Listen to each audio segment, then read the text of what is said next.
Të gjithë e pat nga zhvillimin e hatashëm, Saliut, lulëzimit dhe gojve, syve, lapsave të shqupit për qëndrimet agresive të disa të huajve kundër Shqipërisë. Tamam në momentin delikat që Shqipëria pret të marrë nga Këshilli Evropian në dhjetor mbështetjet më teshme në rrugën drejt çeljes negociatave me BE-n. Prandaj ja vlen të thuhen sot disa të vërteta. E para, është mëse normale që në këtë proces të shfaqen në çdo parlament BE-s deputet që do u dalin kundër qëndrimit të Brukselit. Do u bien ndesh qeverive të tyre. Do u vjen me ose pa dashje në krah Saliut e lulëzimit për të bllokuar Shqipërinë në këtë proces. Jo sepse këta tipa kanë domosdoshmërisht në një gjë kundër vendit tonë. Ata thjesht shfrytëzojnë rastin për ta përdorur edhe vendin tonë si ushqim për populizmin e tyre në politikën e brendshme të partive atë vendeve ku janë. Mund të shpikin kushte të reja për Shqipërinë dhe ndajnë ato me publikun shqiptar.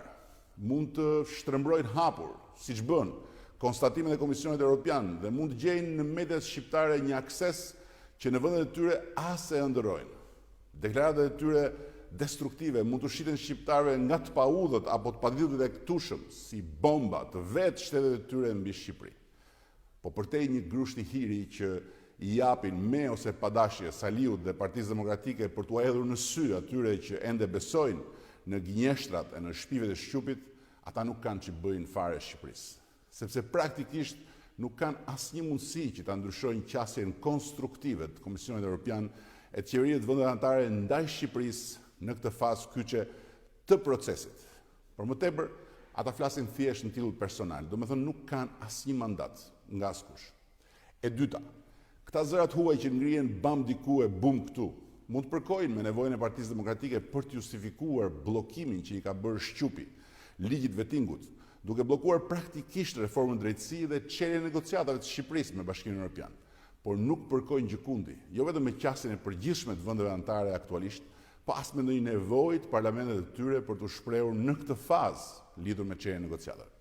Parlamentet e BE-s do të duhet të shprehen vetëm kur të jetë momenti për të ratifikuar datën e çeljes zyrtare të tryezave të negocimit. Ndërkohë që ne e dim vetë dhe kemi thënë që ditën e parë të marrjes rekomandimit pozitiv se nuk jemi në momentin e përcaktimit të datës.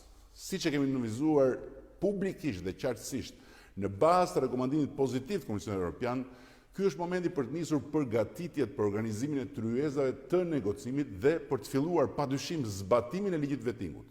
Pak të fundit nuk ka dhe s'ka si të ketë fillim zyrtar negociatash me BE-n. E treta dhe më e rëndësishmja, thonë çfarë thonë sot deputet ndryshëm në Gjermani, Austri, Holland apo kudo qoftë. Kjo në këtë moment nuk ka pikë rëndësie, sepse në këtë moment ka rëndësi vetëm çfarë do të thotë në mes të dhjetorit Këshilli Evropian, do me thënë tryeza e liderëve të Bashkimit Evropian, kur të shqyrtojë rekomandimin pozitiv të Komisionit. Çështja është nëse ajo tryezë do ta mirëpres rekomandimin pozitiv të Komisionit për hapjen e negociatave, bashkë me kushtin e vetëm që të fillojë zbatimi i ligjit vettingut dhe natyrisht ndërkohë Shqipëria të vazhdojë të bëjë progres të gjithanshëm me 5 prioritetet, apo jo. Kjo mbetet për të parë. Por jam i sigurt dhe duhet t'ju siguroj qysh sot gjithëve se dhe sikur të shtohet, jo një, po 20 kushte të tjera, teksti final i Këshillit Evropian s'do të ketë asnjë lidhje me fletrufet skandaloze të Partisë Demokratike në dëm të Shqipërisë, të cilat mund t'i lexohen publiku dhe në gjuhë të tjera të BE-s, nga lloj-lloj deputetësh populistë që as e kuptojnë se e rëndësishme është jo vetëm për shqiptarët, por dhe për vetë BE-n e curia jonë europiane, dhe as duan t'ia dinë fare për fatin e vendit tonë. Dhe një fjalë e fundit, jo për deputetët e huaj, ata të Kembramja janë në hallin dhe në punën e tyre, por për këta tanët, Levantinët dhe Karanxhoët e Fajkonicës që këtë javë u hodhën përpjet prej fletrufeve në gjuhë huaj kundër Shqipërisë me një gazllim që ngjante entuziazmit për golin e fitores Kupës Botës nga kuqezinët e Debiazit. Shqipëria ka parë gjithnjë në historinë e saj bejlurqina e dallkauk të tillë, pa dinë asiman. Agallare që hajaj që për fe kanë gënjeshtrën dhe për atë dhe kanë pushtetit. Gjahile, servil që nuk kanë nguruar as t'i vënë flakën e as ta bëjnë copë në sytë e botës këtë vend për të nxjerrë syt kundërshtarëve këtu brenda dhe për ta përçarë këtë popull me thikën e pravambetjes. Njerëz që kanë bashkëpunuar me dreqin e me të birin histori për të mos e lënë Shqipërinë të zhvillohet e të rritet. jashtë sferës interesave të tyre të vogla dhe të frikrave të tyre të mëdha. Këta janë as të parët, as të fundit që i bie në qafë këtij vendi, duke bërë sikur e mbrojnë me të madhe në interesat e tij.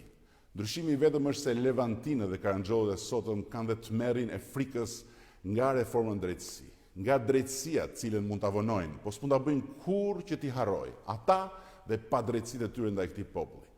Shqipëria Europiane nuk është një ëndër me sy hapur e kësaj qeverie, po është një amanet që ne do ta çojmë në vend me reforma e punë të palodhur, bashkë me njerëz të zakonshëm të këtij vendi, për Shqipërinë e gjeneratës tjetër.